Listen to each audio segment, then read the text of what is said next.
America ने Israel Iran जंग में शामिल होने का इशारा दे दिया है। अमेरिकी सदर डोनाल्ड ट्रंप ने इम्कान जाहिर किया है कि अमेरिका इजराइल और ईरान के दरमियान जारी जंग में शामिल हो सकता है। सीनियर अमेरिकी सहाफ़ी रेचल स्कॉट से ऑफ कैमरा गुफ्तगू करते हुए कहा कि यह मुमकिन है कि अमेरिका ईरान और इजराइल की इस लड़ाई में शामिल हो जाए, लेकिन उन्होंने साथ ये वाज़ेह भी किया कि इस वक्त अमेरिका किसी फौजी कार्रवाई में मुलव्वस नहीं है।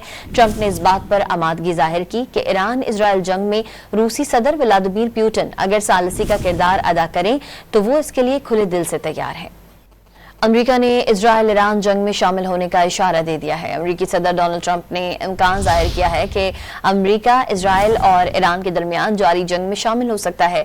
सीनियर अमेरिकी सहाफ़ी रेचल स्कॉट से ऑफ कैमरा गुफ्तगू करते हुए कहा कि यह मुमकिन है कि अमेरिका ईरान और इजराइल की इस लड़ाई में शामिल हो जाए, लेकिन उन्होंने साथ ये वाज़ेह भी किया कि इस वक्त अमेरिका किसी फौजी कार्रवाई में मुलव्वस नहीं है। ट्रंप ने इस बात पर आमादगी जाहिर की कि ईरान इजराइल जंग में रूसी सदर व्लादिमीर पुतिन अगर सालिसी का किरदार अदा करें तो वो इसके लिए खुले दिल से तैयार है।